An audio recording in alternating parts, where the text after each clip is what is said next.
Welcome to the Art of Decluttering podcast. We are your hosts, Kirsty and Amy Ravel. Hi, Kirst. Hi, Amy. How are you? So we were just having a laugh before we pressed record about Australian animals. Wow. Australian birds. And do you know what? I've been getting up really early and going for a walk with my beautiful friend Belinda. Because you're the early bird that gets the worm. Oh, you're so funny.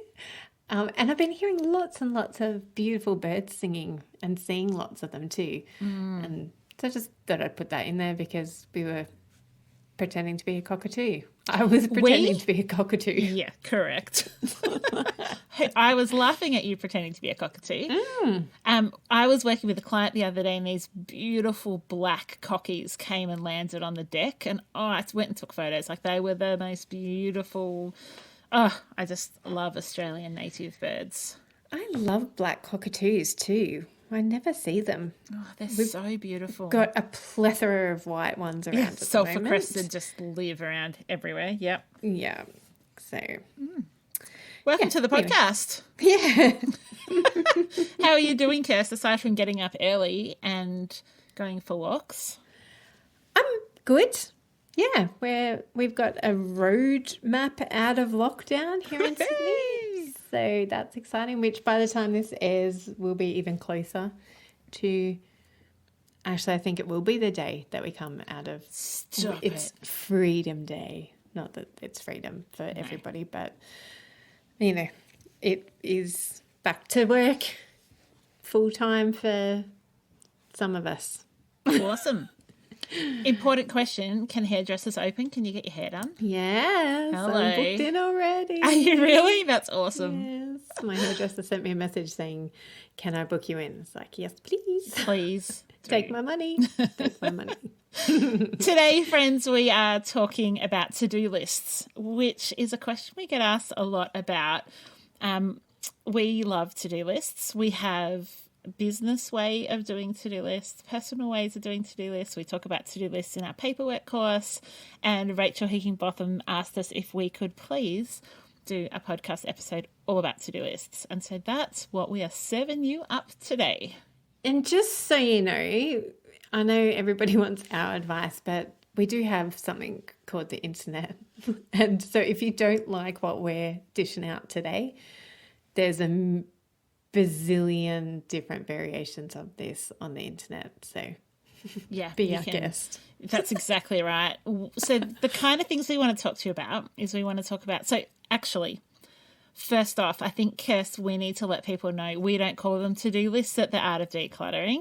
To-do lists, I don't want more to do. That sounds really boring. That sounds laborious. That sounds like a task, a heavy burden to bear.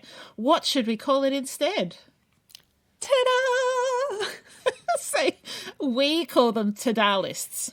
So on our shared to-da list, it's like Kirsty to-da, Kirsty long-term to-da, Amy today to-da. So that's what we call them. So we give you full permission. Get rid of the to-do list. Make it a to-da list. And we actually got that from another person in our beautiful community called Lauren, and she gave us that idea. Yeah. Thank you, Lauren. We love the to-do list. I've forgotten it came from Lauren. Yeah. So cool. Let's talk. How do you declutter your to-do list? Yes, because I think than to actually do the work. Yeah. Exactly. I want to. This is very typical of not only me but so many people. I want the to-do list to be decluttered without me having to do any work. Don't you think that's the same for all of our decluttering? Like people come to us and say, possible. How do I do this without actually doing it? How does that magical decluttering fairy come? Because that's, do you know, like we've had this conversation before privately, but I probably here as well. But, you know, I feel like lots of people are actually like, what do I do with to-do lists? How do I declutter them? How do I consolidate them? How do I do all of that? But what they're really asking is, how do I do less in life? Yeah. So one of the things you may need to hear today is just burn the flipping thing. Like, don't have a to-do list. If you find it really, really stressful and feel like you're never done and you feel guilty every time you sit down because there's something on your to-do list, just stop writing it down. That's one alternative. Like, Cal does not ever do a to-do list, and he's quite happy in life. He runs a successful, job and does all these things and runs programs, and he doesn't like to-do lists. Me, however, I live for the babies. I love them. I love them so much. I want them to be the best. I want them to serve me. I use them because I have a terrible memory. I love to-do lists. They're the best. And some people, like, I like to-do lists because for me it kind of deletes those to-do lists out of my head. So I like closing those mental tabs. If I've written it down, at least I've got it out of one of my to-do lists and just onto the one to-do list, which is, for me, currently my paper to-do list.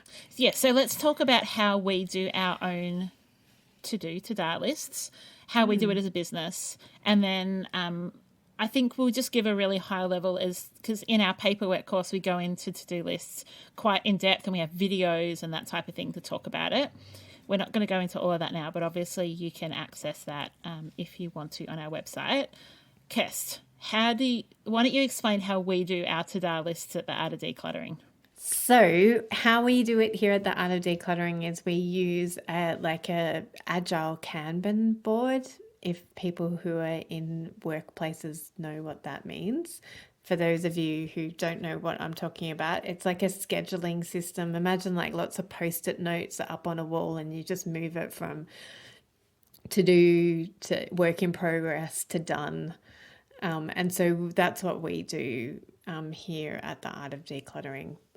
So we've got to-do lists and we've got a few different, so we've got a list of podcast ideas. So anytime we have an idea for a podcast, we put it in on one list, and then our to-do list, we also, so that we're across what we're both up to, we have to-do lists and then long-term to-do lists, or to-do lists, like Amy said, and then when they're moving along the schedule, we move them into done when we've done it. And we've got them throughout.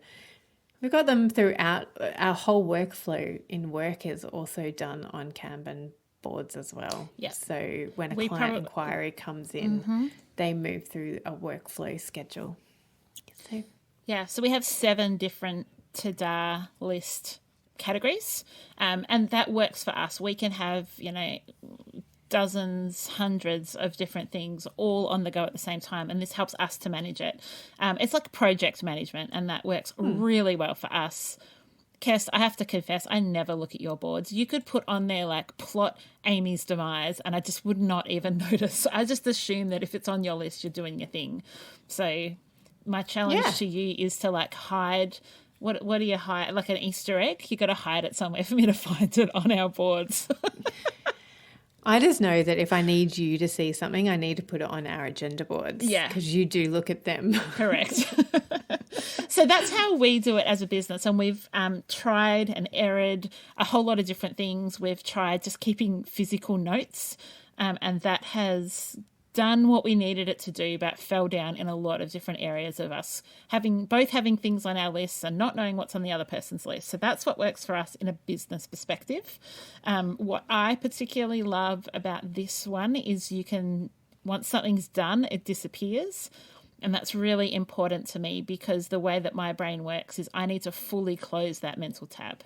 If it just moves to somewhere else and you're like, oh, I did finish that one, didn't I? I don't want to think about it. Once I'm done, I literally want it done. Whereas one of the things that agitates me and makes me anxious about the way that you do your physical to-do list is when you've done it, you've ripped it up and you put it in the bin. And that freaks me out a little bit for my brain, because sometimes I just need to see that I've done it to remember that I've actually done it. Whereas, even we had an experience today where you said, oh yeah, have you done that? And I'm like, I don't know, have I? I'm sure you put it on my list and I'm sure I have done it, because it's no longer on my list. but did I actually do it, or did it just, fall into a hole somewhere and get sunk into the black hole? And luckily we had a way of finding out that actually it was done. But that's part of my low level anxiety is that I actually need to be able to look back and go, oh yes, I've done that. Or no, I never did that. And Kirst, and here is the information I need to actually get that job done. Yeah, and that is really similar to a lot of clients that we work with that have some kind of neurological impairment. That means that either their memory isn't great, or their recall, or their follow through, or their executive functioning skills. And so I work with a client who we do paperwork with, and there's no way that my system of writing things down and then throwing them out would work for her, because she would forget it completely. So, and we go through this more in the paperwork course, but what we do with her and what I've set up with other clients since is have a really big diary that you write everything in. And so you can go back and check, but it's always in one place.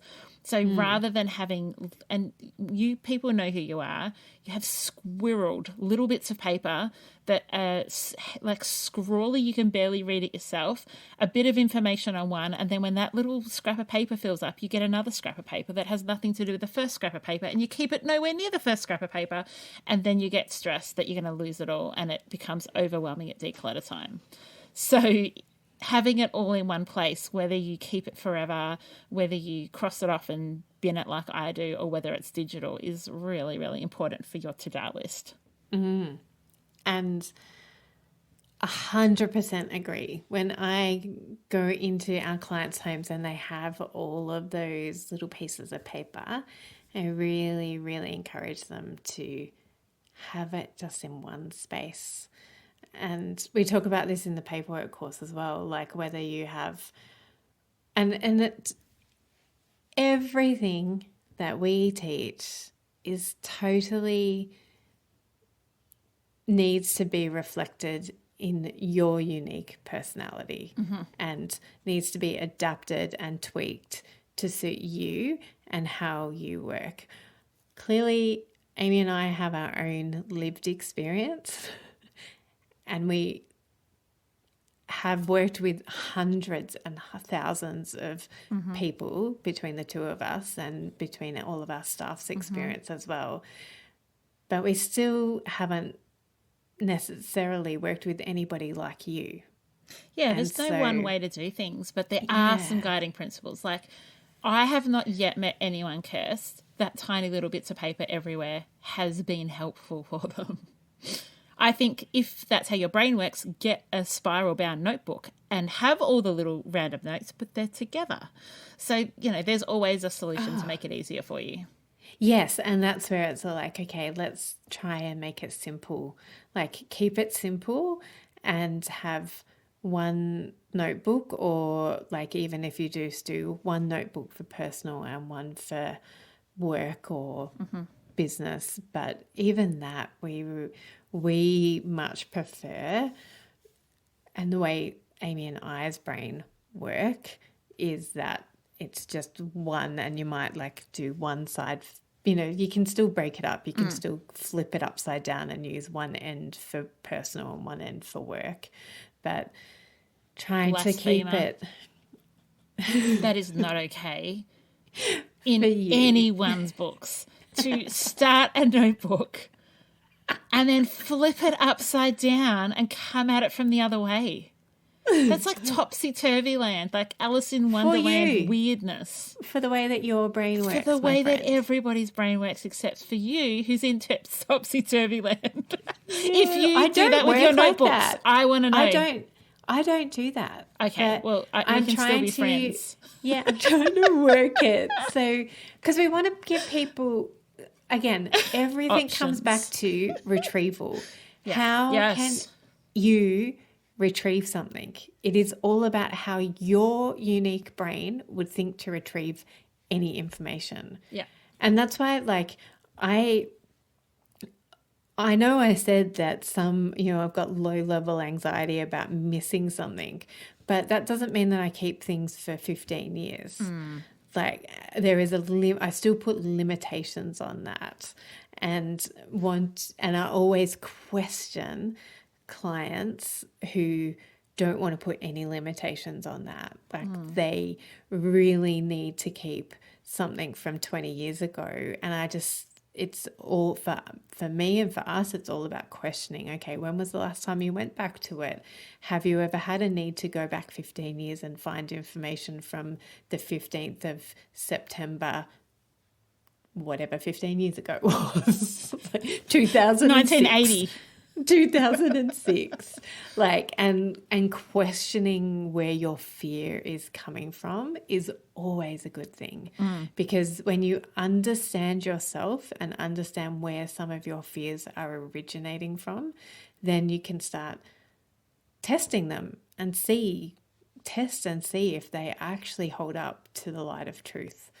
And that's where knowing yourself is also really, really helpful. Like, how does your brain work to retrieve any information that you have written down or somewhere in your head?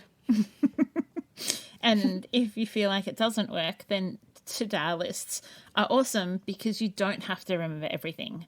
And if you're also someone who feels like a great sense of achievement from ticking things off, put stuff on there like eat breakfast, brush my teeth, have a shower. Like, put that stuff on there, put the bins out, because that makes you feel good. And if a to-do list can make you feel good in the middle of a global pandemic, then all power to you. Write the to-do list. Yes. And question yourself. Oh, yes. I know it's really hard, but question yourself, like, does it actually make me feel good? Or does it make me feel even more shame and guilt that I'm not getting to all these things? Do I feel overwhelmed by writing down all these things? Or questioning, do I even need to do half these things on my list? Or can somebody else do them? Or do they even need to get done? Yeah. And I think the answer to the question that you asked right at the beginning is like, how do I declutter my to-do list? There's a couple of ways. You can just not do anything on it and get rid of it. You can prioritize and do the things that are important and then realistically just get rid of the rest. Or you can just like get rid of it, or you can actually use it as a measure and metric to aligning things with your values. So put stuff on there that's actually important, like call my friend, spend time reading a book, have a long hot bath. Like, those things can go on your to-do list. We give you full permission, and it can help you stay true. It can be your accountability partner, your to-do list as well. Yeah, and I mean, hello, that's why Kiki K is even a store. Yeah, so true. And those type of brands that are all about, like, how can we set goals and how can we help you with your to-do list and your goals all in the one thing. So, but yeah, I love that. I love that, really questioning yourself and seeing if those to-do lists on your things on your to-do list, do they actually align with your values? Like, we've been having this conversation, just Amy and I together today, about like, okay, what even needs to, does what we're trying to do actually align with our vision and our personal values, but also our business values? Like, does that align? And then yes, it does. So therefore, these are the consequences of that. Or actually, no, it doesn't. Why are we even doing that? It doesn't even. Why are we considering something that doesn't align with anything that we're doing? So that's why I just love that concept of questioning yourself. Don't you ever do you get over questioning yourself, or do you constantly find joy from it? This is just like off topic. I just want to know, because I don't think I've ever asked you that, because I've never, ever met someone like you in my life. Is that a good thing or a bad thing? I'll let you decide. But do you get sick of it, or is it more advice that you give and use sparingly? Like, how do you not want to punch yourself in the face if all you're ever doing is questioning yourself? Or is it not all you're ever doing? I think listeners, you're seeing a great insight into our very, very vast differences. I know, we're so Amy different and I love it. I'm Yeah. just seeking to understand more. I probably do give that advice more than I take my own advice. But I am trying to live a more curious life. Like I am trying to be more intentional and go, well, is this bringing me joy? Or is this actually aligning with my values? Like I say one thing and I believe one thing, but I'm actually doing something completely disaligned with what I say my values are. Like I say my values are spending time with that I love my family, and yet I'm never prioritizing them. So how do they work out? Like Listeners, how does that? she does prioritize her family. She's giving that's hyperbole because I know that she prioritizes her family. But you can feel like I get what you're saying. Yeah, or like I say, and I think it's always that, or you know how some people, and I know, dear listener, you're going to feel that you might fall into this sometimes. You're like, I really want to declutter, I really want to declutter, I really want to declutter, and you're never ever getting to the actually decluttering because you maybe haven't stopped and gone, why am I not getting to it? Like what's actually going on with me? Is it because I'm fearful of what I'll uncover? Is it fearful am I fearful I don't have enough time to do the job justice? Am I a perfectionist and think I need all my ducks in a row before I even start the decluttering? And I think that can be applied to anything,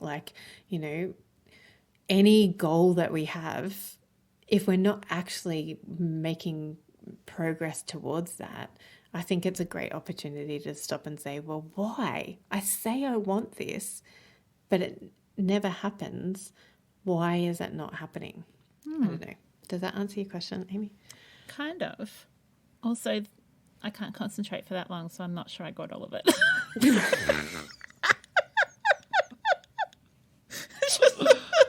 Oh my gosh, I love you.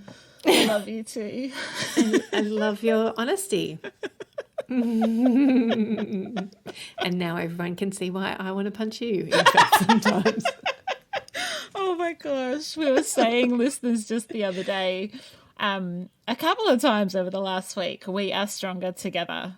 We've both had a bit of leave because we've not taken leave for a really long time. So we've both taken a little bit of leave.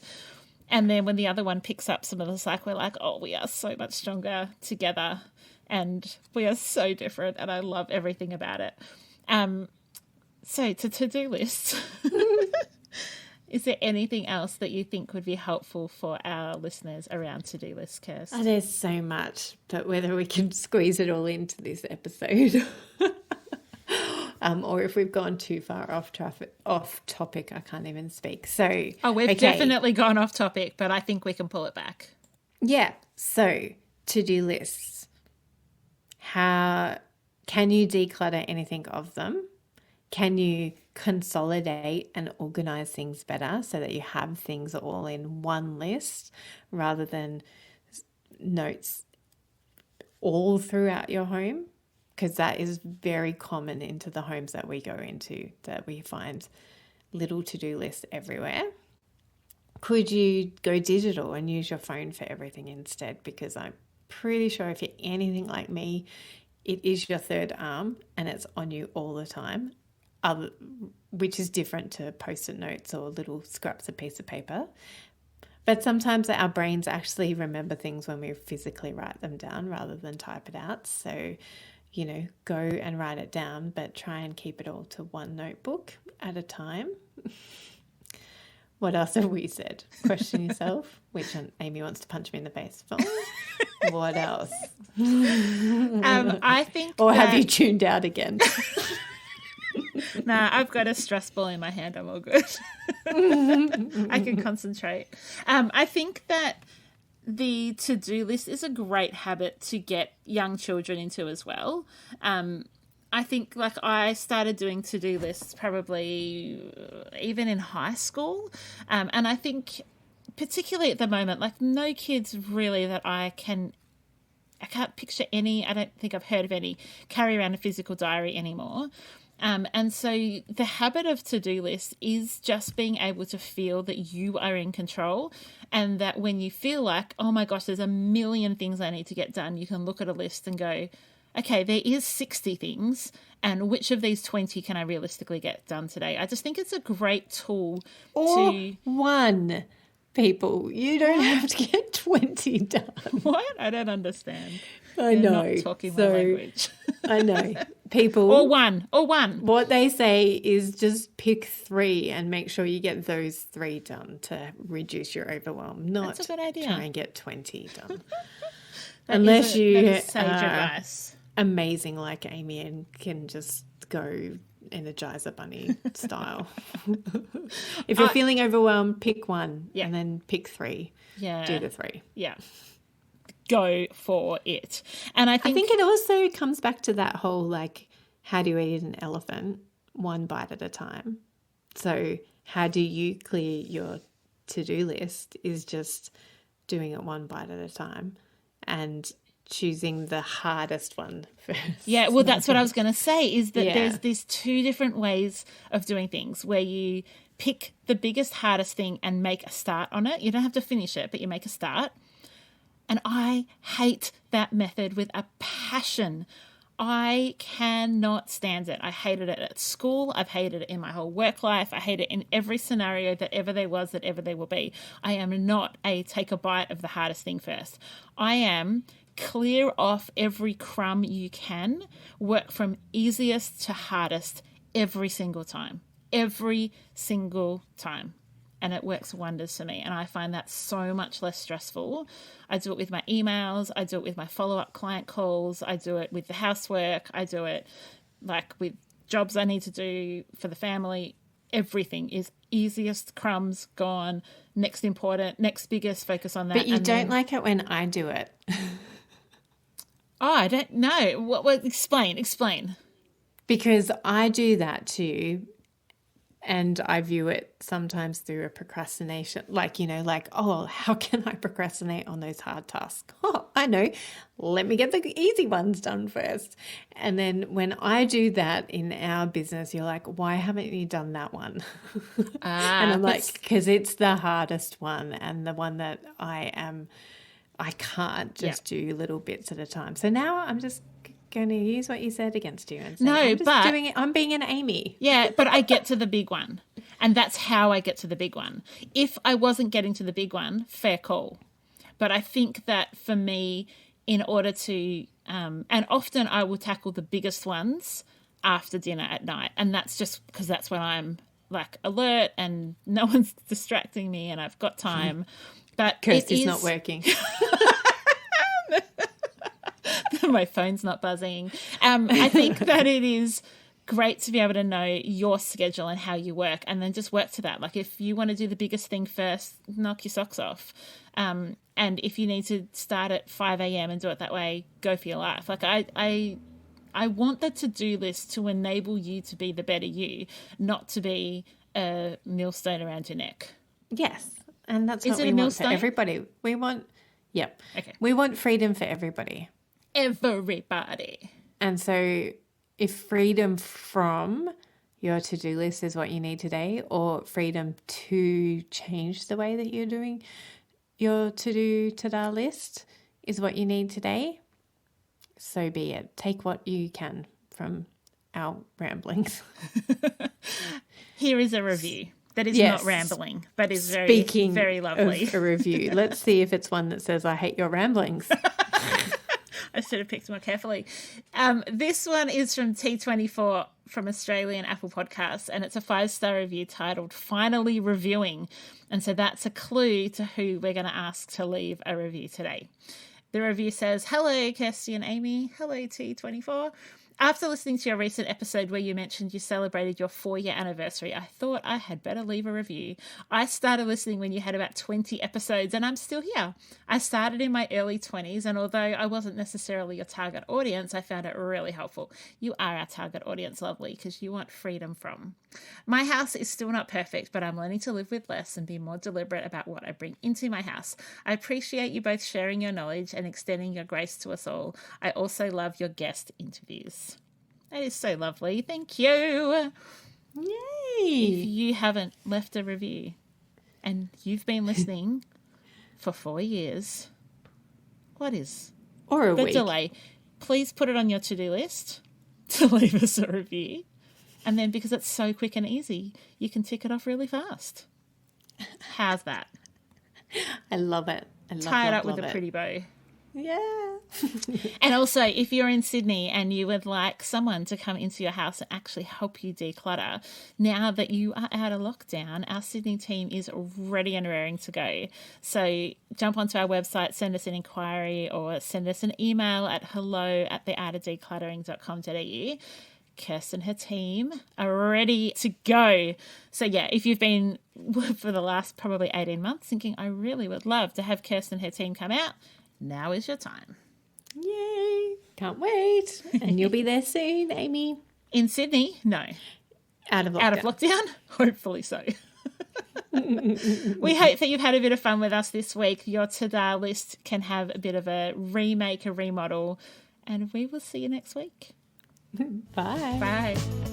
Thanks for joining us. If you've learnt something awesome today, we'd love you to leave us a review on iTunes or Facebook so others can find our podcast too. Don't forget you can see the show notes in your podcast app or over at our website, artofdecluttering.com.au. So if there's anything you want more info on, check it out there. If you'd like to join our supporter community, you can do so over at patreon.com/theartofdecluttering. We hope you have a great rest of your day And enjoy the freedom. We acknowledge the traditional owners of country throughout Australia and recognise their continuing connection to land, waters and culture. We pay our respects to their elders past, present and emerging.